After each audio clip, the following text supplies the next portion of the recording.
Dulu kalau belum dapat bimbingan wahyu, sekarang dapat wahyu. Maksudnya apa? Ingat-ingat Muhammad. Sekarang saat kamu dapat beban seperti ini, jangan cepat banyak menyesali, karena banyak nikmat Allah yang lain yang bisa kamu hadirkan. Nikmat pengetahuan, nikmat kesehatan, nikmat mendapatkan bimbingan. Nah ini pun Bu, Pak, penting untuk disadari. Kalau sedang merasakan sulit di satu nikmat, maka ingat nikmat-nikmat yang lainnya. Misal, maaf ya, Ustadz saya diponis oleh dokter, jantung saya sakit Ustadz. Jantung kan sakit, tapi kan otak masih sehat, telinga masih sehat, lisan masih sehat, mata masih sehat. Salahnya manusia kadang-kadang mengaitkan penyakit dengan kematian. Teori wafat itu nggak butuh penyakit. Wafat itu kalau ajal tiba langsung wafat, nggak ada penyakit pun wafat. Banyak orang sehat wafat, banyak orang sakit bahkan sampai koma belum nyampe titik. Banyak orang sakit di rumah sakit, tapi yang meninggal bisa yang sehat duluan. Karena kaidah untuk wafat itu bukan penyakit, ajal. Ajal tiba, la yastakhiruna sa'ata wa la yastaqdimun. Quran surah 7 ayat 34. Ini kesalahan manusia itu kadang begitu. Divonis cancer, stadium 4. Waktunya tinggal sebulan lagi, nggak akan nyampe kalau belum nyampe. Nggak akan wafat kalau belum wafat. Nih saya kasih kisah nyata ya, ini nyata betulan. Ada orang divonis sudah berat nih, penyakitnya dalam, sampai dokternya mengatakan ini nggak akan tahan daripada 2 pekan secara medis. Orang ini mau berangkat haji, udah muntah-muntah, udah macam-macam, dia paksakan berangkat. Sampai dia bawa bekal, nggak apa-apa lah. Ini pakaian ihram saya, ini kisah nyata, sekalian jadi kafan saya. Berangkat ke sana, bahkan keluarga sudah melepas dengan segalanya, kalau wafat nanti di tanah suci. Apa yang terjadi? Sampai di sana berangkat haji, tawaf muntah, muntah darah, muntah darah, muntah darah. Berangkat lagi. Tawaf pertama kan umrah tuh, tawaf kudum, selesai. Sampai kemudian masuk wukufnya Arafah, sudah sepekan. Berjalan. Bismillahirrahmanirrahim. Lagi. Lontar jumrah, naik sampai puncaknya pun teman-teman. Dalam hal mabit saja di Muna, mabit di Muna, orang bisa ngambil nafar awal. Kalau sakit nafar awal, bahkan ada yang ditanduk selesai pulang. Ini tidak, sampai diselesaikan nafar akhir 3 hari. Tanpa sadar sudah lewat 2 pekan di Mekah. Masih sehat. 3 pekan makin merasa enak. Pulang ke tanah air, lebih daripada 25 hari pulang. Apa yang terjadi? Dicek lagi di dokter, ternyata penyakitnya hilang. Haji pulang penyakit hilang. Tiba-tiba bisa jogging, lari lagi di alun-alun, lari. Yang paling menyedihkan dan yang paling menggelikan, dokter yang memvonis Anda tinggal 2 pekan meninggal duluan. Dokter yang memvonis paling 2 pekan Pak, dianya meninggal duluan. Anda bisa bayangkan. Hati-hati Mas. Saya mah masih muda. Itu tuh yang banyak ubanan, udah bau tanah. Situ bau tanah, sini bau kuburan. Jadi kita nggak bisa menugak harap-harap meninggal di tanah suci, bisa kembali di tanah kusir. Harap-harap wafat di tanah kusir, wafat di tanah abang. Jadi bisa dimanapun, nggak bisa kita pilih. Karena itu kita diajarkan oleh Allah Subhanahu Wa Taala, hati-hati. Kalau kita mendapatkan merasa kurang di satu nikmat, maka segera evaluasi diri. Barangkali nikmat yang lain lebih banyak yang pernah kita dapatkan. Apakah kita hanya akan jauh dari Allah hanya karena satu yang kita rasakan itu? Sementara Allah berikan banyak kepada kita. Nah ini pelajaran penting juga. Awas, awas.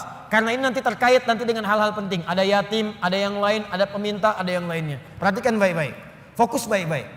Jangan sampai hubungan Anda pun dengan orang. Karena ayat ini punya hablum minan nas, hablum minallah. Hablum minallah vertikal, hablum minan nas horizontal. Jangan sampai Anda punya hubungan dengan orang sudah bertahun-tahun baik, putus hanya karena satu persoalan yang terjadi di satu hari. Sering terjadi begitu. Anda nggak sadar, bertahun-tahun berteman, bertahun-tahun berkolega, bertahun-tahun bertetangga, di pemerintahan, di jabatan, di harta benda, di macam-macam. Cuman gara-gara satu persoalan lupa dengan kebaikan yang pernah terjadi di masa-masa lalu. Kalau itu terjadi dalam hidup Anda, maka Anda sedang dikuasai oleh setan. Anda sedang jauh dari Allah. Karena ayatnya mengatakan orang yang dekat dengan Allah tidak akan dipengaruhi oleh persoalan-persoalan yang tiba seketika dan dia tidak akan melupakan kebaikan-kebaikan yang pernah terjadi di masa lalu. Lawan dari Allah itu tagut. Tagut terbesar itu setan. Allahu waliyul ladzina amanu yukhrijuhum minadh dhulumati ilan nur wal ladzina kafaru awliya'uhumut taghut. Tagut terbesar setan. Jelas sampai sini? Awas, hati-hati, kasusnya banyak terjadi. Banyak terjadi di pemerintahan karena masalah persaingan sudah lama, tiba-tiba sehari nggak sahabatan lagi. Di perdagangan karena masalah proyek satu, padahal sahabatan karena proyek satu, tiba-tiba jadi musuh yang sangat dalam. Bertetangga sudah puluhan tahun gara-gara pohon mangga, buahnya di si A, ya maaf, pohonnya di si B, buahnya ke si A, jatuhnya ke si A melulu, ribut, nggak selesai. Ada kejadian begitu? Banyak. Kalau Anda dekat dengan Allah, Anda akan lapang. Mau mangga silahkan Pak, kalau bisa ambil dengan pohon-pohonnya dari sini. Jelas ya? Baik, kalau sudah seperti itu, maka syukuri semua nikmat tadi. Fa ammal yatima fala taqhar. Muhammad sallallahu alaihi wasallam, dulu kamu pernah yatim, kamu dirawat, maka sekarang syukuri nikmat dengan merawat anak yatim. Nah, ini maksudnya, maaf sekali lagi, tolong hadirkan syukur sesuai dengan nikmat yang telah Allah berikan kepada kita. Contoh, Allah berikan nikmat harta, maka keluarkan syukur itu dalam bentuk harta juga. Rajin bersedekah, rajin berinfak. Ya, Allah berikan nikmat Al-Quran, maka berikan bentuk syukur dengan bentuk Al-Quran juga. Ke masjid imami, ajari murid-murid Quran, buka majlis ta'lim tentang Quran, itu bentuk syukurnya. Di ketika Nabi pernah yatim, dirawat oleh orang lain, kemudian kata Allah, wujudkan bentuk syukurmu dengan merawat anak yatim juga. Fa ammal yatima fala taqhar. Maka jika ada anak yatim, sayangi, sayangi, sayangi, sayangi. Wa ammas sa'ila fala tanhar. Kalau ada orang nanya, kamu kan Muhammad, saya berikan ilmu, berikan Al-Quran, berikan wahyu, maka bentuk syukurnya setiap ada orang bertanya tentang ilmu, tentang wahyu, berikan kepadanya. Berikan. Jangan tutupi. Sesuai dengan kadar kelapangannya. Maka itulah prinsipnya, kalau kita ingin bersyukur dan ditambah nikmatnya oleh Allah, setiap diberikan nikmat maka cepat syukuri nikmat itu sesuai dengan fungsinya. Kalau harta, sedekah. Kalau ilmu, ajarkan. Kalau Quran, tampilkan. Demikian seterusnya. Kalau Anda hidupnya begitu, ringan kita. Terima kasih, terima kasih, terima kasih. Jadilah terima kasih. Enak.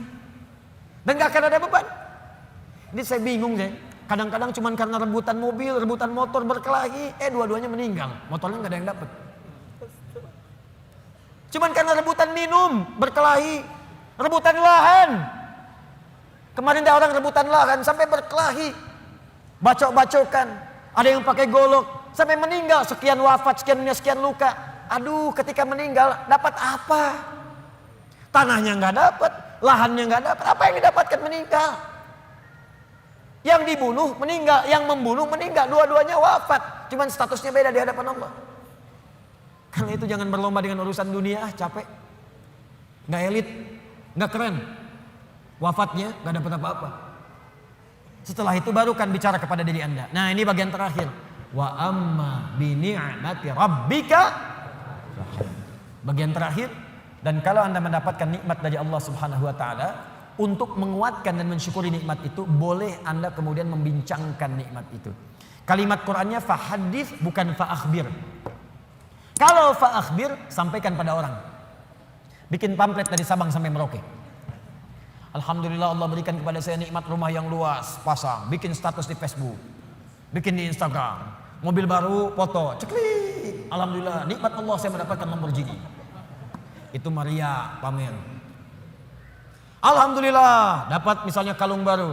Alhamdulillah berlian baru. Foto ceklik. Berlian harga 8 miliar. Pajang. Bukan. Fahadits itu punya dua arti. Satu, membincangkan ke dalam jiwa secara langsung. Diajak bicara diri kita. Ya, diajak bicara. Misal, pernah kan satu waktu kita merenung? Ya kan? Lalu kita katakan pada diri kita, alhamdulillah nih dapat ini, itulah fahadits. Jadi untuk mendekatkan diri kita dengan Allah, misal bisa konsisten tahajud malam, tahajud. Ajak bicara diri kita. Alhamdulillah, Allah telah memberikan nikmat tahajud. Besok harus tambah lagi, jangan sampai telat. Alhamdulillah Allah berikan nikmat Quran. Kamu jaga ya, kita jaga ya Allah. Mudah-mudahan masuk ke surga. Itu untuk menguatkan diri kita. Jadi kalau terbiasa dengan satu nikmat ibadah kah, nikmat harta kah, nikmat ketenangan kah, untuk menguatkan nikmat itu hadir dalam jiwa kita, ajak bicara diri kita. Supaya nikmat itu melekat kuat dalam diri kita dan terjaga sampai menghadap kepada Allah Subhanahu wa taala. Yang kedua, hadis itu bisa berarti berbagi sesuai dengan porsinya. Misal, seorang guru ingin motivasi muridnya yang khusus. Datang dia murid-murid khusus. Boleh berbagi pada muridnya. Alhamdulillah, anak-anakku sekalian, murid-muridku, Allah titipkan kepada saya hafalan Quran 30 juz. Yang dihafalkan dalam 6 hari misal. Allah berikan kepada saya sekarang titipan fiqih. Allah berikan titipan saya kepada saya misalnya titipan hadis. Itu tidak ditempuh dengan biasa-biasa. Mesti rajin tahajud, mesti rajin baca Al-Quran, mesti rajin sedekah, mesti ijtihad untuk belajar. Itu boleh, sah. Kalau ingin bisa disampaikan pada kalangan umum dan dikhawatirkan terlibat riya di situ, tidak sanggup dia menerimanya, maka sampaikan dalam bentuk yang umum. Alhamdulillah Bapak Ibu sekalian, kita sudah mendapatkan nikmat dari Allah seperti Allah juga berikan nikmat kepada saya. Seperti mungkin Bapak Ibu lihat, alhamdulillah. Bapak Ibu juga punya nikmat dari Allah, alhamdulillah. Seperti halnya Allah berikan kepada saya juga kepada Bapak Ibu sekalian. Itu fahadits namanya.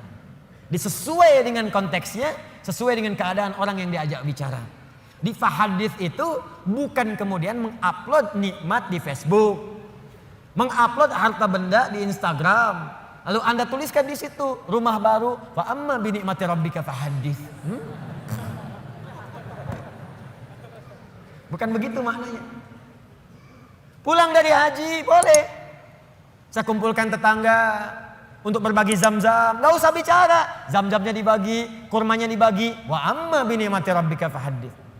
Mau berangkat boleh, minta doa, ya, datang misalnya, bagikan makanan misalnya sedekah, setelah itu minta doanya, boleh silakan. Jadi pesan bagi mereka, kalau dia sekarang haji, besok lusa saya haji. Yang tidak boleh itu riya, yang tidak boleh itu sombong. Terima kasih Bapak Ibu sekalian. Di komplek ini telah datang sudi memenuhi undangan kami. Tolong didoakan insya Allah, besok kami berangkat kloter pertama untuk menunaikan ibadah haji. Mohon didoakan lancar ya Bapak Ibu sekalian. Kami banyak dosa, kami minta maaf. Ini haji pertama kami. Mungkin juga yang pertama di komplek ini ya. Ya Pak RT belum haji, ya Pak RW belum haji, ya. Juga tetangga sekalian belum haji. Nanti di sana kami doakan, insya Allah supaya cepat berhaji seperti kami sekarang. Habis pahala. Nyampe depan Ka'bah foto ceklik, kirimkan ke grup komplek. Hari pertama sholat di dekat Ka'bah. Habis. Itu bukan fa'amma bi ni'mati rabbika fahadits. Jelas ya? Nah, kalau sudah begitu, maka lapang hati kita. Lapang. Dekat dengan Allah, ada beban hilang. Kekayaan datang tidak silau. Berbagi nyaman, enak gitu. Nikmat dibincangkan pun tenang. Kalau sudah tenang hati lapang, dalam bahasa Arab, sesuatu yang lapang, sesuatu yang tenang itu disebut dengan syarah namanya. Kalau kelapangannya terasa dalam disebut dengan insyirah namanya. Maka setelah Ad-Duha diturunkan, hati Nabi merasa lapang, tenang. Karena ada berita. Bukankah Anda cari-cari berita dari anak, tiba-tiba hari ketiga nelpon, Assalamualaikum ayah, abi, Assalamualaikum umi. Bukankah hati menjadi lebih lapang? Insyirah, syarah. Maka turunlah kemudian surah yang selanjutnya. Alam nashrah laka sadrak. Bukankah aku sudah lapangkan keadaan hatimu? Ini isyarat. Jadi kalau kita dekat dengan Allah, tersambung dengan Allah, online koneksinya bagus, sinyalnya bagus, ibadahnya bagus, tenang, hati pun akan lapang. Maka semua persoalan itu bukan beban, tapi semua yang dibuat oleh Allah untuk membuat hati kita lebih lapang. Wa wada'na anka wizrak alladzi anqadha dhahrak. Dan Allah sudah hilangkan beban yang ada di pundakmu itu. Yang tadinya cacian, makian, ada fitnah, ada macam-macam. Bahkan dari orang terdekat. Karena dekat dengan Allah dibuang oleh Allah seperti barbel yang ada di pundak tiba-tiba dilemparkan seketika. Bukankah atlet angkat berat itu? Begitu besinya diangkat, Langsung mulutnya kelihatan berubah, wajahnya berubah, naik ke atas. Tapi bagaimana ketika itu sudah dilemparkan, diangkat, lempar, pung, tenang. Alladzi anqadha dhahrak, buang, lempar. Jadi kalau orang dekat dengan Allah, begitu ingat Allah, semua beban yang besar pun seakan-akan dibuang, habis. Setelah itu apa yang terjadi? Ketika Anda bisa bersabar, lebih dekat dengan Allah lagi, lebih dekat dengan Allah lagi, maka yang terjadi, Allah bukan tenggelamkan Anda, tapi Anda akan diangkat di hadapan Allah Subhanahu wa taala. Wa rafa'na laka dzikra. Disebut nama Anda di langit. Si fulan, abdi, hambaku. Si fulan, lihat hambaku, hambaku. Diuji dengan musibah seberat apapun, dia tenang saja. Dia dicaci, tidak membalas. Dia dihina, dia bersabar. Bahkan orang terdekatnya mengkhianati, dia sabar. Diangkat derajatnya oleh Allah. Dan satu kali diputar oleh Allah. Ja'al haqq wa zahaqal batil, innal batila kana zahuqa. Satu hari kemudian, terbukalah kemudian yang nyata itu, maka yang buruknya hilang, yang baiknya muncul. Bukankah Yusuf alaihissalam pernah difitnah? Bukankah Yusuf alaihissalam pernah masuk penjara? Bukankah Yusuf alaihissalam pernah masuk ke dalam sumur? Bukankah beliau kemudian pernah disiksa? Bukankah beliau pernah dihujat? Tapi apa yang terjadi? Ketika beliau naik jadi menteri, membebaskan Mesir dari kelaparan, datang kemudian punya jabatan, apa yang terjadi? Ditukar semuanya menjadi baik. Wa rafa'na laka dzikrak, diangkat oleh Allah, dan semua masa-masa suram itu hilang seketika. Sekarang saya tanya pada Anda, tidak pernah ada menyebutkan Nabi Muhammad SAW, bukankah yang terbayang kebaikannya saja? Bukankah yang terbayang ketakwaannya saja? Bukankah yang terbayang kemuliaannya saja? Semua beban ketika sedang sholat ditaruh kotoran di atasnya. Ketika beliau berdakwah dilempari di Taif dengan batu. Ketika kemudian beliau sedang tidur akan diusir, dikepung oleh 100 pemuda. Semua siksaan, semua tantangan. Tapi apa yang terjadi? Ketika hijrah, semua lapang, balik ke Mekah, wa rafa'na laka dzikrak, diangkat semuanya. Tidak ada yang menyebutkan Muhammad kecuali semua kebaikan. Dan orang-orang sekitarnya kembali menjadi baik. Bagian terakhirnya, kalau Anda ingin mendapatkan ini semua, tidak mudah kata Allah. Bagaimana cara mendekat kepada Allah yang pertama? Maka rumus yang pertamanya, sebelum Anda lakukan dengan pendekatan ibadah kepada Allah, maka Allah berikan rumus cepat. Perhatikan rumus cepatnya. Perhatikan rumus cepatnya. Kalau sedang punya masalah besar, dan masalah itu ingin cepat dibuang dari benak Anda, tidak membebani pikiran Anda, maka keluarkan rumus ini dalam kehidupan. Lihat kalimatnya. Inna ma'al, lihat. Alladzi anqadha dhahrak wa rafa'na laka dzikrak. Fa inna ma'al usri yusra. Kalau Anda sedang punya masalah, kata Allah, langsung tanamkan pada jiwa Anda. Kalau perlu berkali-kali, yakinkan pada jiwa Anda, setiap ada masalah pasti ada